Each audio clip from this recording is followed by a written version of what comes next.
नमस्कार। भारत में media conclave की इस वक्त बहार है।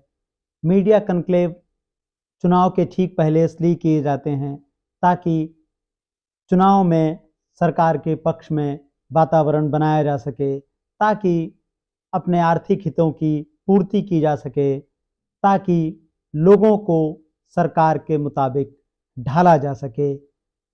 ये जो लोगों को सरकार के मुताबिक ढालने का काम है, 10 साल में यह काम बहुत खूबसूरती से मीडिया ने किया है। मीडिया लोकतंत्र का चौथा खंभा कहा जाता था, स्तंभ कहा जाता था।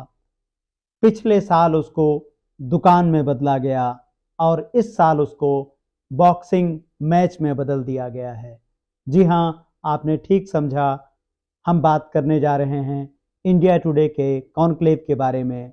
इंडिया टुडे के पिछले साल के कॉन्क्लेव में बहुत महत्वपूर्ण बातें कही गई थी और सुनी गई थी। क्या थी ये महत्वपूर्ण बातें और क्या कहा गया था, क्या सुना गया था, इस पर हम विस्तार से बात करेंगे। लेकिन उसके पहले जानने की कोशिश करते हैं कि आखिर इस साल कलीपुरी ने ऐसा क्या कहा जिसके बारे में हर किसी ने सोचा नहीं था कि मीडिया इस कदर बदल गया है कि वो सार्वजनिक रूप से अपने निधन की घोषणा करेगा।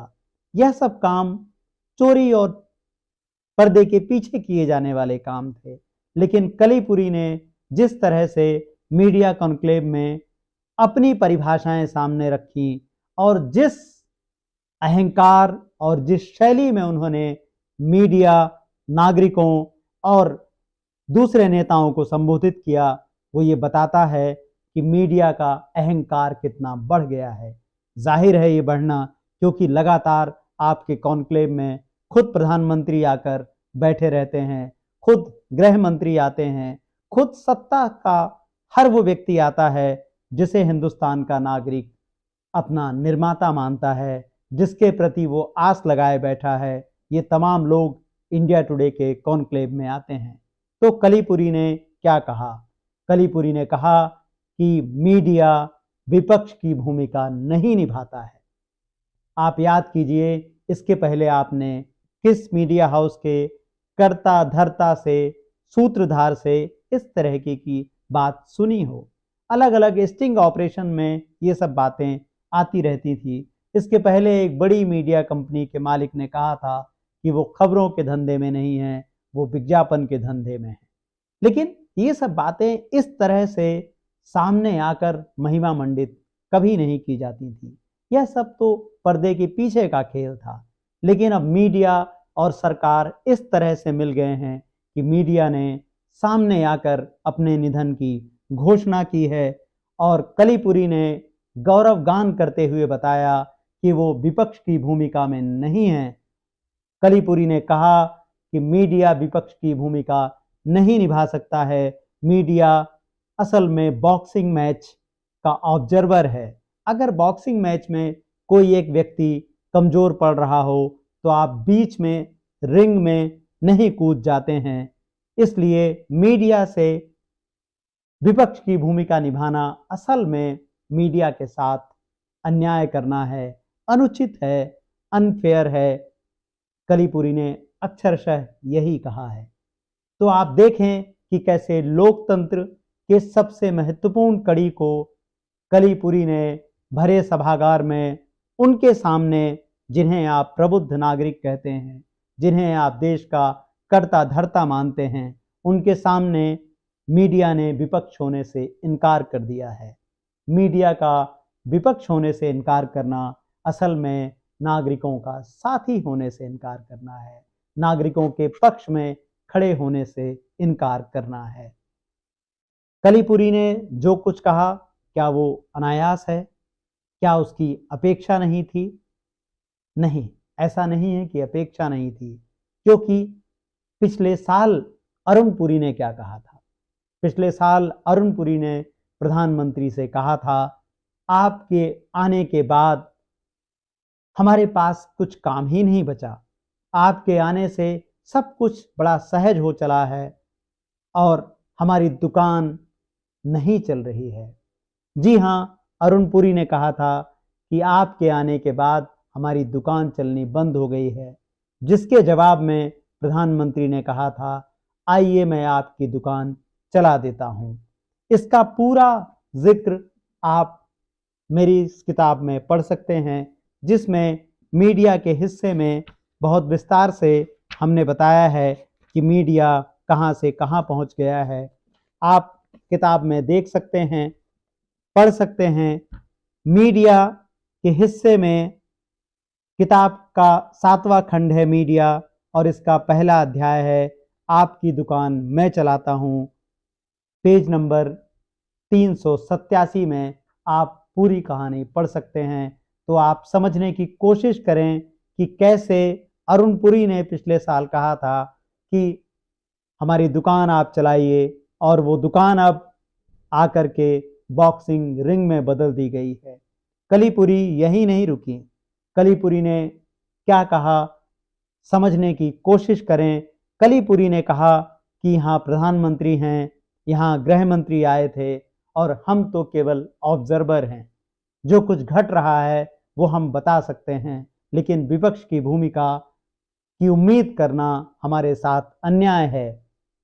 कलीपुरी ने आगे एक महत्वपूर्ण बात कही, गोदी और मोदी मीडिया के आरोप के बारे में। कलीपुरी ने कहा, भारत का हर मीडिया सही है, इस बात को समझने की कोशिश करें। Every media in this country is right. Before you make your decision, do consider this. The media cannot play the role of the opposition.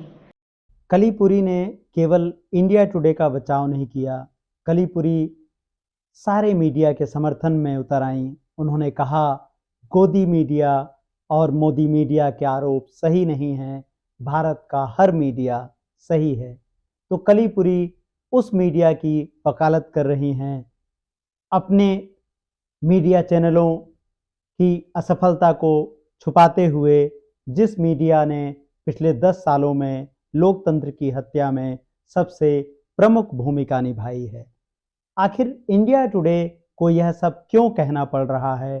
क्यों इंडिया टुडे की एग्जीक्यूटिव एडिटर इन चीफ को यह कहना पड़ रहा है कि गोदी मीडिया और मोदी मीडिया के आरोप सही नहीं हैं?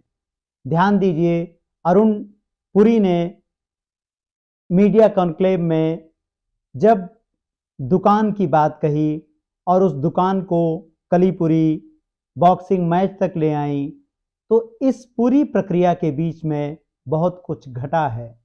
इंडिया टुडे समूह में अब सुधीर चौधरी हैं, और सबसे महत्वपूर्ण और सबसे प्रमुख एंकर की भूमिका में हैं, प्राइम टाइम की भूमिका में हैं। वही सुधीर चौधरी जो 2000 रुपए के नोट के बारे में ऐसे ऐसे आविष्कार करके ले आए थे, जिसको पूरी दुनिया में आलोचना सहनी पड़ी, जिसको गूगल ने फेक न्यूज़ का सबसे प्रतिनिधि उदाहरण भारत में बताया था। और उसके बाद सुधीर चौधरी पर पिछले दिनों न्यूज़ चैनलों की संस्था ने जुर्माना लगाया था, अपने कार्यक्रम में राहुल गांधी पर मनगढ़ंत टिप्पणियां करने के लिए, उन पर वीडियोस बनाने के लिए। न्यूज़ चैनलों की संस्था ने आज तक और सुधीर चौधरी दोनों को दंडित किया था। उन्होंने इसके अलावा न्यूज़ 18 इंडिया और टाइम्स नाउ नव भारत को भी दंडित किया था, उनकी भी आलोचना की थी। इसलिए कलीपुरी ने अपने साथ भारत के हर मीडिया को सही बताया है, ताकि वो अपने आप को मीडिया की लड़ाई लड़ते हुए दिखा सकें और बता सकें कि उनके साथ अन्याय हो रहा है। अगर हम उनसे विपक्ष की भूमिका निभाने की उम्मीद रखते हैं, अगर नागरिक चाहते हैं कि वो नागरिकों की आवाज़ बने, तो ये उम्मीद नहीं रखनी चाहिए, क्योंकि मीडिया असल में एक ऐसा व्यवसाय बन चुका है जिसमें केवल और केवल सत्ता की बात होती है। आप ध्यान दीजिए, सुधीर चौधरी के कार्यक्रम में क्या दिखाया जाता है। उनके हर कार्यक्रम के दो ही सबसे महत्वपूर्ण तत्व हैं। पहला तत्व है सांप्रदायिकता, जिसमें हर समस्या के लिए मुसलमान जिम्मेदार है।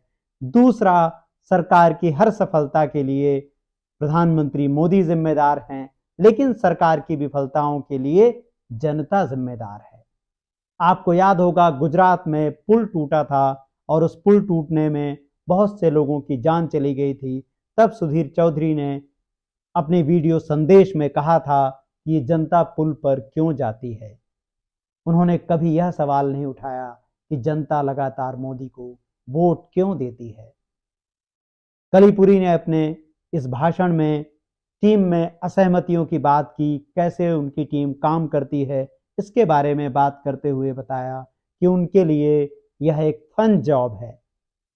माफ कीजिएगा, पत्रकारिता इस देश में कभी फन जॉब नहीं रही, कभी मजे का काम नहीं रही। पत्रकारिता ने इस देश की आज़ादी की लड़ाई में महत्वपूर्ण भूमिका निभाई है। पत्रकारिता ने सरकारों को पटरी से उतरने से बचाया है। यह वही अखबार हैं, वही मीडिया संस्थान हैं जो आज तक इमरजेंसी की जुगाली करते हैं, लेकिन बीते 10 सालों में वह सरकार का एक बार भी प्रतिरोध करते हुए नजर नहीं आते। उन्होंने कहा कि हम सवाल पूछते रहेंगे। वो कौन से सवाल पूछती हैं, आप जरा याद करके बताइए। उन्होंने बीते 10 वर्षों में प्रधानमंत्री या गृह मंत्री से कौन से सवाल पूछे हैं, जबकि बीते 10 वर्षों में किसान आंदोलन, शाहीन बाग आंदोलन, मणिपुर और अभी लद्दाख में जो आंदोलन चल रहे हैं उन पर कौन से सवाल पूछे। क्या आज तक के न्यूज़ एंकर, क्या इंडिया टुडे के न्यूज़ एंकर सरकार के दावों पर कोई प्रतिवाद करते नजर आते हैं? आप जरा गौर से देखिएगा, आप जरा सोचिएगा कि जो ये बहसों का टेलीविजन बनाया गया है, जो सबसे तेज टेलीविजन अपने आप को कहता है हिंदुस्तान का, भारत का, उस टीवी चैनल के कार्यक्रमों में किस तरह से नेहरू, गांधी और विपक्ष पर मनगढ़ंत आरोप लगते हैं और इनके एंकर अंजना ओम कश्यप, श्वेता सिंह, चित्रा त्रिपाठी, सारे के सारे एंकर चुपचाप सुनते रहते हैं। यह सारे एंकर केवल विपक्ष का कॉलर पकड़ते हैं। कुछ समय पहले इंडिया गठबंधन ने बहुत अच्छा निर्णय लिया था कि वो नफरती एंकरों के कार्यक्रमों में नहीं जाएंगे।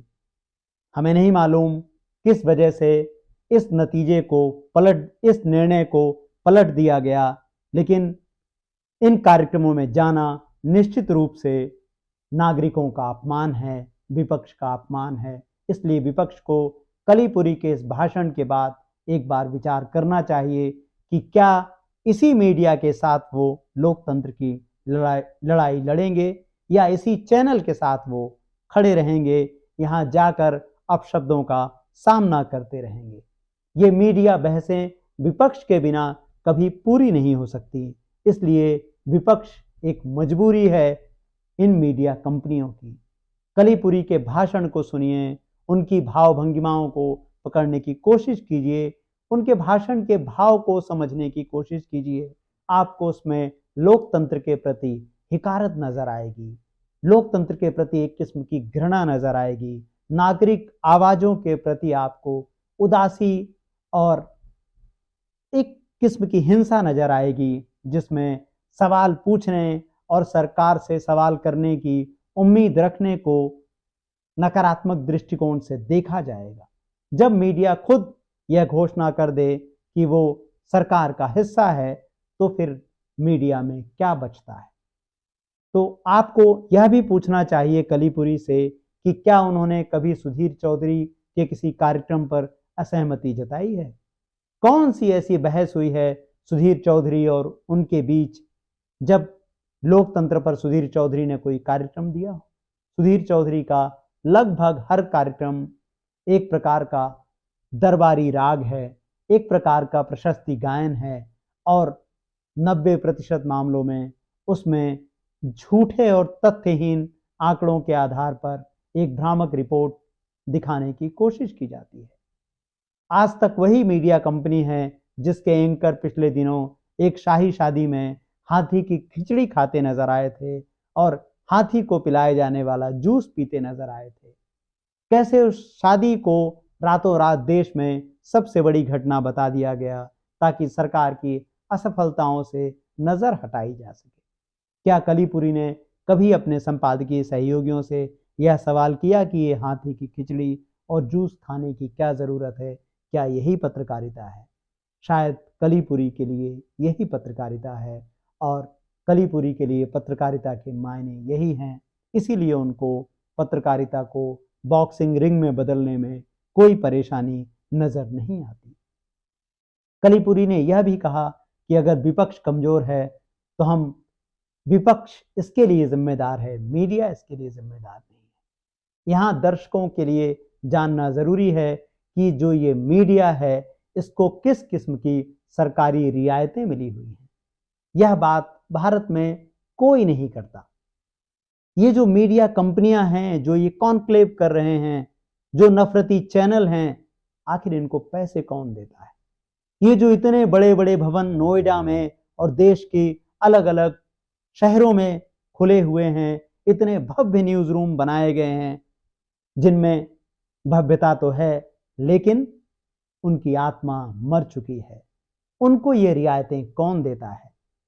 आप जानते हैं, अगर नहीं जानते हैं तो आपको जानना चाहिए कि नोएडा में पूरी की पूरी जो फिल्म इंडस्ट्री है उसको रियायतें हैं, करोड़ों अरबों रुपए की रियायतें हैं, करोड़ों अरबों रुपए के हर साल विज्ञापन मिलते हैं, तरह तरह की छूट मिलती है और इस सारी छूट से वो ये झूठ रचते हैं जो आपको बताते हैं कि लोकतंत्र में लोकतंत्र की कोई जगह नहीं है। कलीपुरी का भाषण भारतीय लोकतंत्र में जनता का सबसे बड़ा निरादर है क्योंकि उसमें जनता को माइनस कर दिया गया है। कलीपुरी के भाषण को ध्यान से सुनिए। कॉपीराइट के कानूनों के तहत हम केवल उसका एक छोटा सा हिस्सा आपको सुना सकते हैं, लेकिन आपको इस भाषण को YouTube पर जाकर सुनना चाहिए और देखना चाहिए कि किस तरह से पत्रकारिता का मजाक बनाया जा रहा है। क्या कलीपुरी ने आपको यह बताया कि उनके चैनल पर जो न्यूज़ चैनलों की संस्था की ओर से टिप्पणी की गई, जुर्माना लगाया गया, वह कौन सी पत्रकारिता की शान थी और उनके एंकर यह कौन सी पत्रकारिता कर रहे थे? आज के इस वीडियो में इतना ही। संविधान, लोकतंत्र और नागरिकों से जुड़े हुए हमारे वीडियोस को लाइक करें, सब्सक्राइब करें और ज्वाइन करें। अगर संभव हो तो हमारी मदद करें। हम मीडिया से जुड़े हुए विषयों पर लगातार रिपोर्ट कर रहे हैं जिसके कारण भारत की ज़्यादातर मीडिया कंपनियां हमारा विरोध कर रही हैं और तरह तरह की अड़चनें उनकी ओर से पैदा की जा रही हैं। अगर संभव हो तो हमारा समर्थन करें। नमस्कार।